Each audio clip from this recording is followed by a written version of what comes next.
Rep Fitness released the Adonis. It's this big boy right here, but with it, they launched the Rep Pegasus. Of these combinations, honestly, the one that I was most interested and excited for, although the Adonis is very cool, we did a full review on it. You ought to check it out and link below the like button. Make sure you subscribe if you'd like to see other reviews, but is this. This is the Rep Pegasus attachment. It's designed specifically to be used with the Adonis, but really it's designed so that it can be used with any 3x3 1-inch hole rack. They actually have a 5/8 inch version coming out too.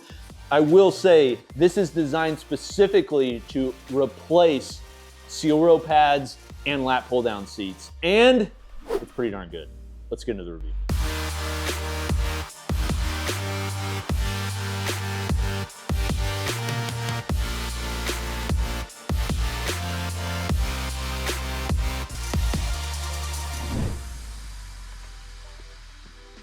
Hey guys, it's Coop from Garage Gym Reviews. If it's your first time here, we review lots and lots of gym equipment. If you clicked on this thumbnail because you saw a very cool thing like this, make sure you subscribe because we do this all the time. And I will for the rest of my life. Okay, we have entered into a verbal contract. But today I'm reviewing the Pegasus. The Pegasus is really designed to replace both the seal row pads of the world, which are like the Sorenex Bulldog pads, the PRX Build Limitless Axis pad, the Darko Lifting Thresher pad, the Bells of Steel seal row pad, and many, many others. The Sorenex Bulldog pad was really the original one. It's actually the one that I still use the most often. It's just simple, well-designed, and works really well. But this is designed to replace those, as well as you can see, also lat pull-down seats. So Rogue actually has a lat pull-down seat. In fact, if you would like to see my comparison between this, the Rep Adonis, and the Rogue CTM1 that is forthcoming, make sure you subscribe because I have that video coming out very soon after this one. In many ways, this replaces a lot of those pads that are out there, as well as offering additional features. This is actually a very well thought through thing. There are some things that honestly I don't love. I'll talk through those. But the biggest thing that this offers is definitely versatility. Just the ability to have just a crazy amount of adjustments and do a lot of different movements. But I think another thing that's probably overlooked is the fact that it's designed to be used with multiple companies' racks. So it's designed so it can be on a PR5000 upright, which is this. But the PR5000 upright is not that special in terms of its geometry and hole configuration and that sort of thing. It can be used on just about any 3x3 1-inch hole rack. It does need offset holes because of the side. They use a pop pin, so it attaches from the front and then has a pop pin on the side. But if you have one of those racks or uprights, which most people do, that's gonna be your Rogue Monsters, your Titan series, also obviously your Rep and many other companies, this one should work on those. Now, the versatility I would say comes largely from the adjustability, just the ability to basically make it in all sorts of configurations. It's a transformer of some sort, very fun to play with. And I will say the adjustments are incredibly smooth. This thing is so smooth. I mean, it's just buttery smooth. I really like that part of it. It's often overlooked and it's something that you can't see, you actually have to feel, but I just want to call it out. This thing is way smoother in the adjustments than I expected. Now, one thing they're marketing is how many adjustments it has. It has 28 different combinations. It kind of reminds me of Sonic Drive-In. There's 1,000 different drink combinations at Sonic. The adjustments come from the seat pad angle adjustment, which has 7 adjustments, or the seat lever arm, which is basically underneath it, that has 4 adjustments. They also have 6 adjustments for the thigh pad, which is really just for holding your legs down. I'm sure people will come up with other ways to use those, but those adjustments don't matter as much towards the combinations. Really, it's the lever arm adjustment and the seat pad angle, which is pretty smart because they could have made this so that the lever arm was just fixed and then you basically had an angled seat pad. That could have worked just fine. I love that they added the extra lever and it does allow a ton of versatility. Now, there are a lot of movements you can do on this. There's quite a few that they've basically teased. There's quite a few that I've tried. Let me go ahead and show you some of my favorite movements on the attachment. Okay, I'm gonna show you how this works. First, just show you how heavy it is. There's a knurled handle here, which is really ideal to hold. You can grab this one, but this one's knurled and feels really good in the hand. There's a climbing hold on the back, so you can grab that as well, and you just pull it out. You can walk around with this. It's around 50 pounds. And then when you walk around with it, yeah, just walk around with this. But then you can place it in where you'd like it for lat pull downs. We'll go there. There is an included mag pin, which is a really well done mag pin, and it's included. The magnets are a little bit light, but I think part of that is because they're not allowing metal on metal contact. Nice feature. And then it also is just easy to grab and pull. So place that in. You then screw down this knob. Honestly, this knob right here is probably one of my favorite features. Very overlooked, but it increases the stability. If I'm gonna do lat pull downs, pull this down, put on the full stack. I'm so strong. Grab it. What? Come on! And then you can get to work. So there's your standard lat pull down, which is great for that. You can also adjust this seat just to make it more or less comfortable depending on who you are, your size. Like you could technically put it up high, adjust this seat, and then put this higher if you want to be higher off. Kind of just up to you. One of the nice things about it, you're not just locked into one design. Then I'll show you basically chest supported rows. One feature though is these removable rollers. This feature is, it's okay. I'm glad they added this. It's nice to have this because you can just set these in the holes on the side if you don't want them, if you want them out of the way. I don't know, it's just like the removing of them is a little bit annoying. I just feel like they could be quicker. But the other thing that's kind of cool about these is they made this so it works on a 1-inch hole. So you can put these on your rack, screw them in together, put them tight against the upright, and then you could use these for Nordic curls, you can use them for sit-ups, you can use them for Bulgarian split squats, all sort of things. Most leg rollers only go off one side and they use an entire hole. So if you do a leg roll, you have one going off this way and one going down. This one is so it's symmetrical, actually really nice. And I could foresee myself and a lot of people using this for a lot of like, I don't know, hacky DIY mods. Pretty cool idea. So you can take these off and put them in the holes on the side if you want them out of the way, right there. And then you can basically move this a little bit higher so you have more space. And then lock that down. And if you have the Adonis, technically, you could use this low row bar for seal rows. As you can see, one of the things I talked about is your range of motion is a little bit limited. You can get about there. The biggest thing I foresee is people coming out with basically cambered cable bars. That would be awesome. Or if you have a cambered seal row bar. But you can do all sorts of things with this seat. If you want to use dumbbells, I'll grab Nathan's typical use dumbbells. You can use these, or you can use them for curls, all sorts of things. And you can dial in exactly the way that you'd like. One thing though, and this is something that some of you will recognize, some of you would care not at all. But the reason it matters to me is because I use an app to track things. And one thing I always track in my logbook is I always track the adjustment of the piece I'm using. I basically put what hole it's in, where it's at. That way I can do the exact same movement if I'm on a mesocycle. One of the problems on this other side, you'll see they have this plate here, but they don't have any numbers on the adjustment holes. So it would be nice. This is very similar to like my critique on the PRX Halo arms. If you put holes on something, please give me numbers. I mean, it's not gonna add that much cost at a 1, 2, 3, 4, but then that allows me to lock it in and know exactly how I had it each time. You could use this for a low row plate if you didn't have the Adonis, so you could put your feet up against there. Another one that you could do that is pretty nice is like chest flies and use it very similar to incline bench. So this is like chest flies. You could also do incline curls, which are very nice. Actually, one of my favorite arm day movements. Another thing I do is delt raises. So you lean over, rear delt raises. Oh, feels so good. So very stable piece. Back to the review. Now, one thing I think Rep realizes about this, and I think they priced it like this for a reason, is the fact that there really isn't anything else that totally compares to this.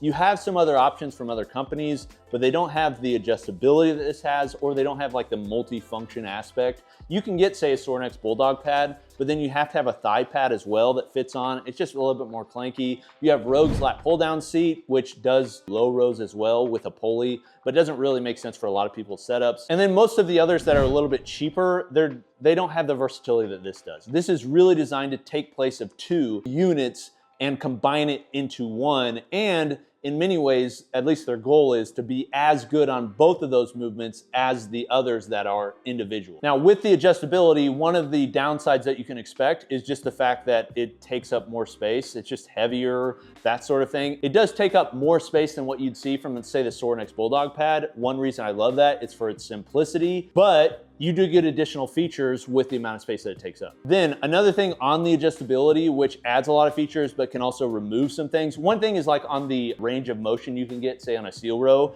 If you look, there's a big arcing adjustment piece on the bottom. One reason for that is so that they can adjust the seat. The downside to that is it's basically gonna shorten your ROM if you're using a straight bar. One way I've seen people use this is on the Adonis. In fact, this is in some of their marketing materials. Basically on their Adonis, you grab the low row handle, you adjust the seat, and you can use that for low rows or chest supported rows. It's a really cool idea. The problem is if you don't have a large cambered bar, you're gonna shorten your range of motion quite a bit. You're gonna get about here. You're not gonna be able to get a full stretch. So one thing I'd say is if you're gonna get this, you probably need to get like a cambered bar of some sort or a cambered cable attachment so you can do those sorts of movements and have a full range of motion. Just one of the downsides with all the adjustability that's built in. Now, one thing you recognize pretty quickly about this is the quality. It is very similar to all of Rep's latest releases. Honestly, the last thing that they released that I've noticed was of a different sort was the FT5000, which they released, and they had already had all this good stuff. I'm hoping from now on, Rep is basically coming out with their new design language, with their higher quality. This definitely fits in line with that. Everything from the looks to the powder coat, to the feel, the details. There's just so many details on this that are very well done. The one thing that these details and adjustability and just design add up to though is a heavy unit. It's probably the biggest downside to this that you need to think through. It's 47 pounds. So it's basically a 45-pound weight plate. You're used to carrying those, but due to the way that it's designed, it can be a little bit awkward. I will say they've tried to improve this and thought through this. They didn't just be like, oh, people will figure it out. They added multiple handles. So one, they have the top thigh handle. They also have a knurled handle in the middle that is a balance point. So grabbing that one is very nice for carrying around. But also on the bottom of the seat pad, they have this little nub feature here. It's like a climbing hold of some sort, kind of feels like it. So you can grab that and carry it around, take it off, put it on the rack. It helps, but it is a lot heavier than say some of those other seal row pads that you could compare this to. So like the seal row pad I use the most, Sorenex Bulldog pad, part of that is because it's so easy to put on and take off the rack. Something like this, you're gonna have to move this around more. The reason that it weighs that is because it has so much adjustment and because they're trying to make it as sturdy as possible. But on the sturdy side, one thing that was kind of confusing to me is this thing has a max weight rating of 300 pounds, which really is not that much for an item that is designed to be used with weight. For example, if you weigh 200 pounds and you're doing a seal row, a vast majority of your weight is going to be on top of this pad. You then go and grab 100 pounds, let's say you weigh 200 pounds, you're at a max capacity of 100 pounds for a seal row. There's a little, you could obviously lift a little bit more because your whole body weight wouldn't be on it, but it does limit how much weight you can do. I think the 300 pounds is probably a CYA thing. It's like they just want to make sure that people aren't just throwing a ton of weight on this. But I will say an item designed to lift a lot of weight on, it's just kind of surprising that it's so heavy and can only hold 300 pounds.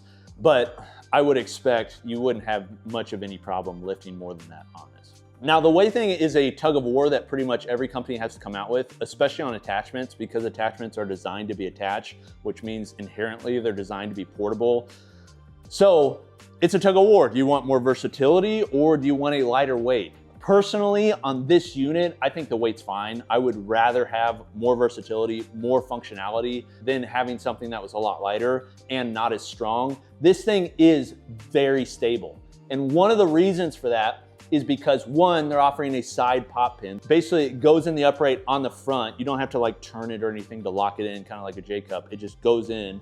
Then you have a pop pin, a magnetic pop pin that is actually really nice. It's branded, it's got their Mound logo on it. It's aluminum head, magnetized on the inside, and then it actually has a lip. Most pins today, magnetic pins, are like knurled on the outside and they're just a cylinder. So this is actually easier to move. Obviously knurling just looks cool, especially when they're stainless, like the Oak Club pins. But from like actual use standpoint, I actually really like being able to just grip on it easily and pull it.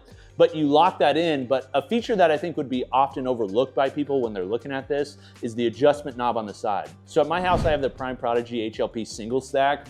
It has a lat pull down seat. One of the biggest annoyances with that lat pull down seat is if you don't make a mod of some sort, which the mod I made was I added another slip of UHMW plastic, it bounces up and down. There's no way to like secure it securely against the upright. This one, they thought that through, and so it has a locking knurled knob on the side. So you can see it, basically it just locks in. It basically pushes a UHMW plastic piece up against the upright so it's secure and doesn't shake. It's actually a really good design feature. It's very quick to use. I really like it. I actually think that was a great design. And honestly, it's one reason that I'm considering bringing the Adonis to my house is because the HLP single stack doesn't have side holes unless you do like an upgrade kit. So the ability to lock in the seat is very, very nice. I love that feature. Now to the value. This thing is not cheap. It's $400. In fact, when they first released the Adonis, my understanding from what I thought, what I saw online was this was gonna be included. It probably just got too expensive and they wanted to have a lower price for the Adonis. So they added this as like an add-on piece, a la carte, or you can buy it separately. 400 bucks for this piece, when you compare it to the market, does seem a bit high. Sornex Bulldog pad, 370 bucks. Darko Thresher lifting pad, 260 bucks. You do have to have a spot arm, but most people have those already. Bells of Steel Zero pad, definitely on the budget end, but 150 bucks. PRX Build Limitless Axis pad, around 360 bucks. And then you have the Rogue lat pull down seat, which they're actually gonna include with the CTM1, which is pretty cool. But that one is 365 bucks. So you add up all these, this one compared to those is more expensive. And I know what Rep would say, they're basically gonna say ours does more than all of those, and it's true. And it's actually better quality and like stability, like design-wise, it is better than all of those with the versatility. You just have to decide if you wanna spend 400 bucks. If this is something that you get 400 bucks worth of lifting out of. I will say, of all the lat pull down seats or the seal row pads, if I could just have one, this would be it. I love the Bulldog pad. That one is my absolute favorite, but you can't really use it without another attachment piece for lat pull downs. This one, you can do pretty much everything you can with the Bulldog pad and more. So I think 400 bucks, it's a little pricey, but I could foresee a lot of people getting this. So if you're getting this and you're like, man, I just want a lat pull down seat, honestly, this is probably a good option for just a lat pull down seat too. If you compare it to your options, one of them is the Rogue lat pull down seat. This is a much better seat than the Rogue lat pull down seat. I've got one in the back room that literally just sits there because it's heavy, does one thing. It also is not as firm against the upright. Like this is just as good a quality, or at least very close, you know? So it's like, man, if you're just gonna leave this on the rack, this is actually a good enough lat pull down seat that you could just leave it on the rack. But I think you'd find you'd want to use the seal row functionality and the adjustability as well. If you're trying to decide between the Adonis and the CTM1 from Rogue, I wouldn't buy that unit based upon the Pegasus, because the Pegasus could be used on both the Adonis and the Rogue. And if you buy the Adonis, you don't have to buy the Pegasus. One of the problems though on the Rogue side is it seems like they're including the lat pull down seat. So you're basically going to have a leftover lat pull down seat that I guess you could probably sell on the second market. If you're part of the Beyond Power Vulture gang, I would definitely get this. This would vastly increase the versatility of the Vultra because you get added up top cross member for lat pull downs. You could also add it for rows. You could add it for low rows. I mean, there's just a lot of things you could do with this with a Vultra that I think would work really well. So Rep, they did a good job. This is very in line with their latest products. It's very well done. Great design, great engineering. There's some things with the weight that's a little bit annoying and also just the range of motion, but both of those I don't think are a big enough deal to really harp on too much. I'm a huge fan. So great job, Rep. I foresee a lot of people getting this one and being very happy with it. Okay, what do you think of the Pegasus seat? Would you like to see it compared specifically with any others? Let me know in the comments. This has been Coop from Garage and Reviews. See you next time. Peace.